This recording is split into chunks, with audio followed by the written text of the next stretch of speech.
New iPhones. They are finally here, man. They took their own sweet time, let me tell you, but now that they're here, let's get to them.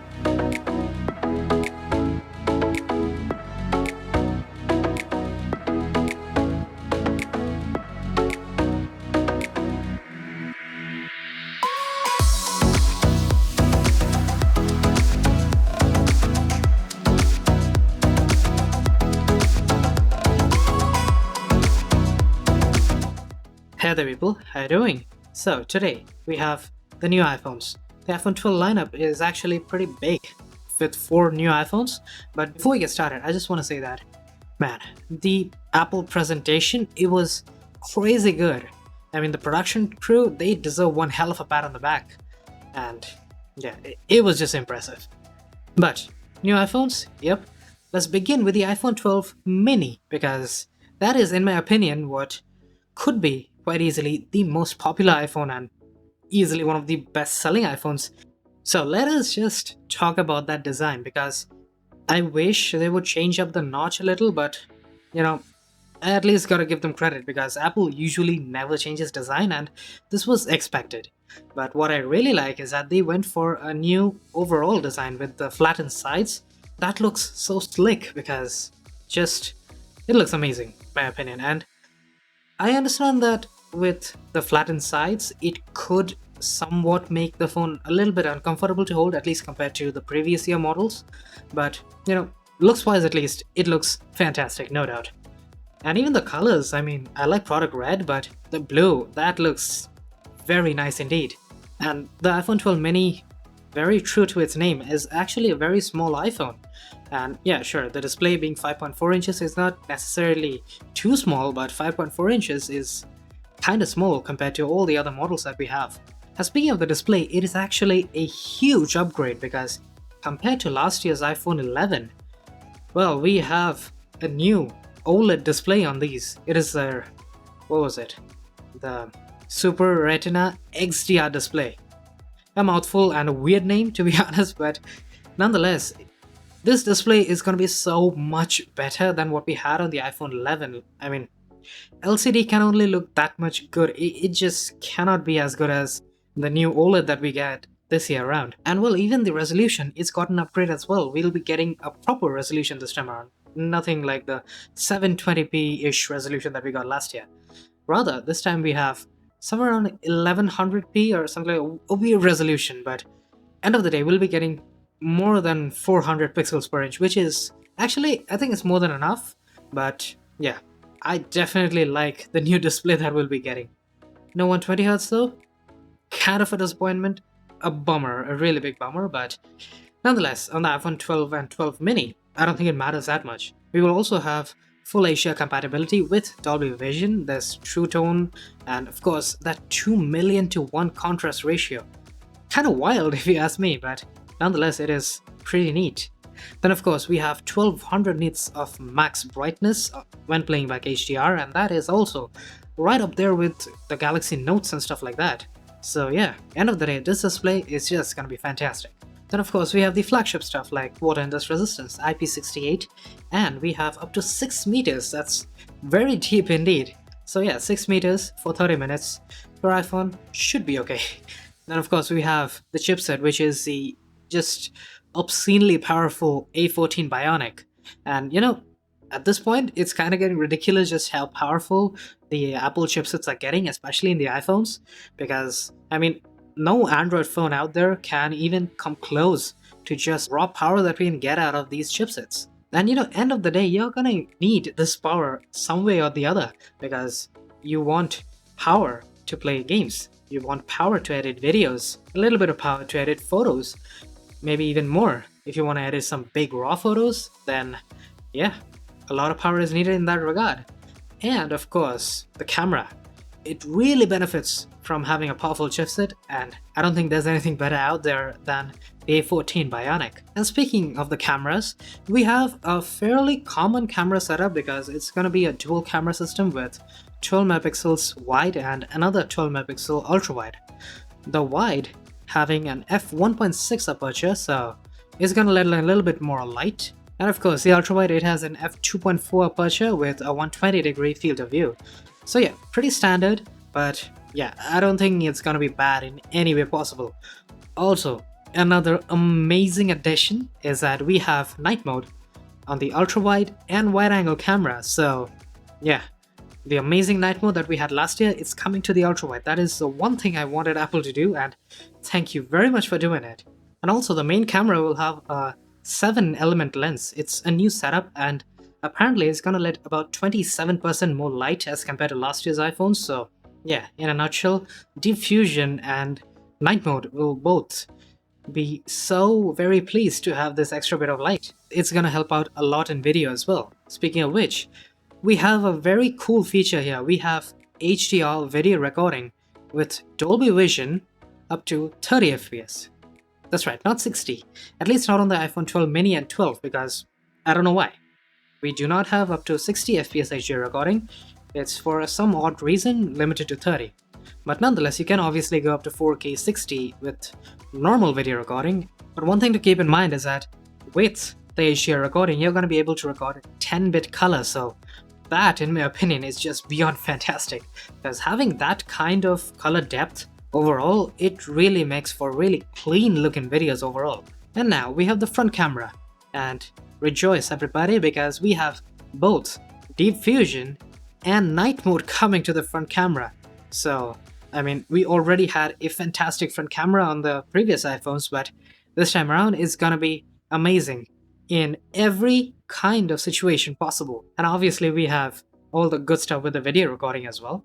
It's gonna be a 12 megapixel true depth camera system with all of these extra sensors hidden inside that notch, which it looks dated, but what can we say? It's got a lot of sensors. As for battery, we'll be getting around 11 hours of video playback, at least that's what Apple's website says.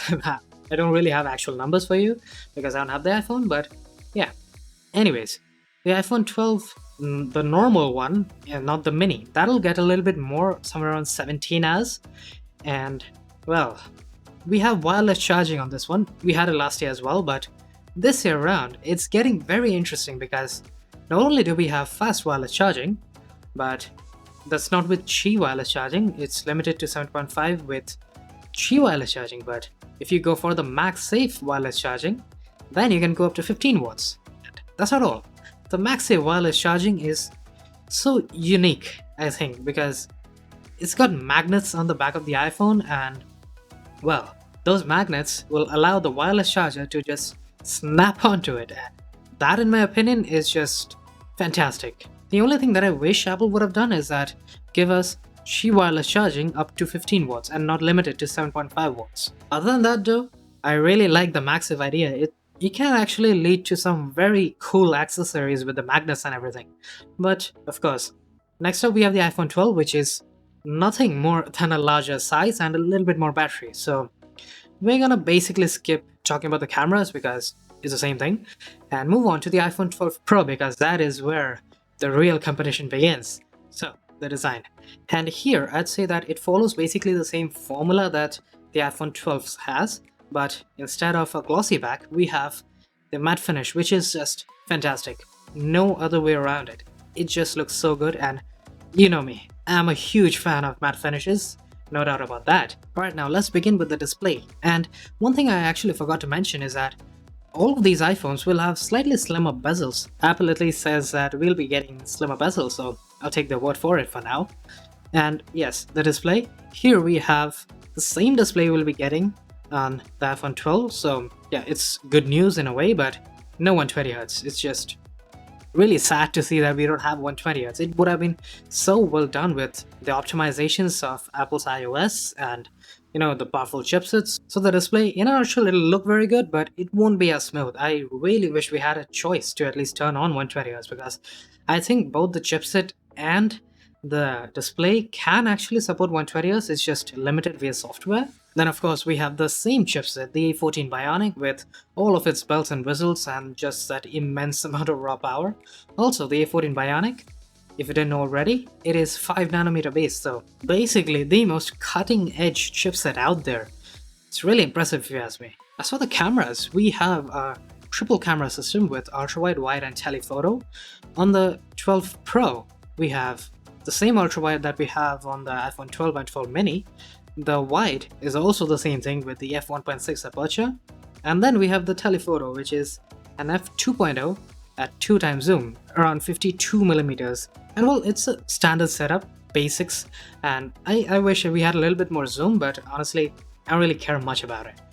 Next, we have the obvious video capabilities, but for some uncanny reason, we have 4K with Dolby Vision HDR and up to 60 Hz.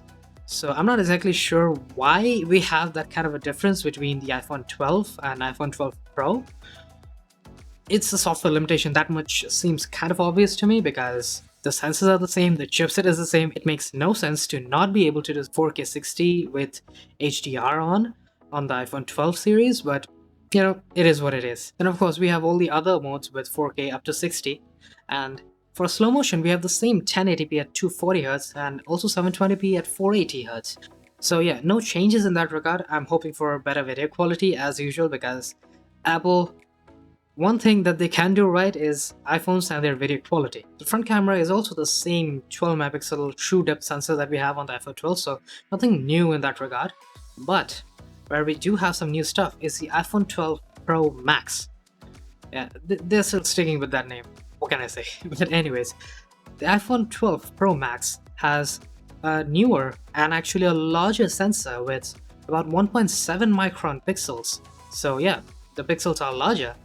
And it also has sensor shift stabilization, and that is something that is actually used in DSLRs, and it should work technically very well, and also in that way maintain proper sharpness overall. You know, that stabilization along with the normal OIS, it should really take the iPhone's video to an entirely new level. We will of course have night mode on all of the cameras, and another thing that's different for the iPhone 12 Pro Max is that we have 2.5 times optical zoom on the telephoto lens.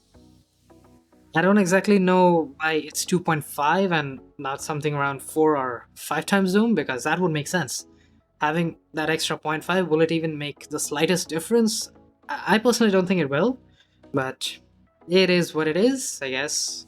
2.5 times seems like, you know, it's nothing almost. I mean, compared to 2 times zoom that we already have on the iPhone 12 Pro. It just doesn't make sense to have.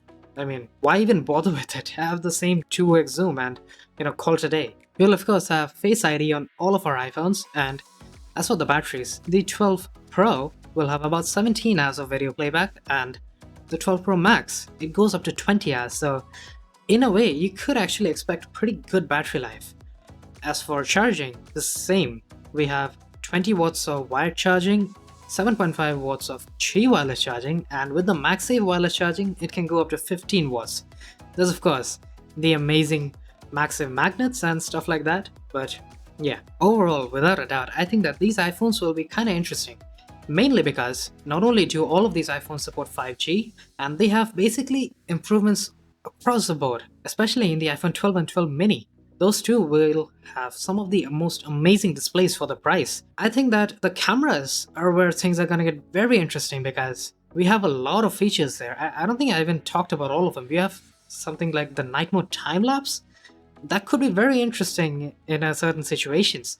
But yeah, end of the day, these iPhones are gonna be a pleasure to use. I can tell you that much for sure. And you know, speaking of 120Hz, someone like me who has used 120Hz, I mean, I've used basically most of the flagships that came out this year, say the S20, then the OnePlus 8 Pro, then the Note 20 Ultra, all of them have 120Hz. So yeah, for me, it would be a bit of a drag to use a 60Hz phone once again, but yeah, I do think that for those who are switching from any of the older iPhones, or for basically from any other phone that came out last year, or you know, any other year before that, we didn't exactly have 120Hz or even widely available 90Hz at that time, so I don't think having 60Hz on their new iPhone 12 and 12 Pros will actually bother a lot of people. It would have been an amazing flagship feature to have, no doubt about that. So yes, I am really excited about these iPhones, especially the camera comparisons that are going to come out. So yes, do stick around, hit that like button if you enjoyed, drop a subscribe as well, and I will be seeing you guys later. Cheers!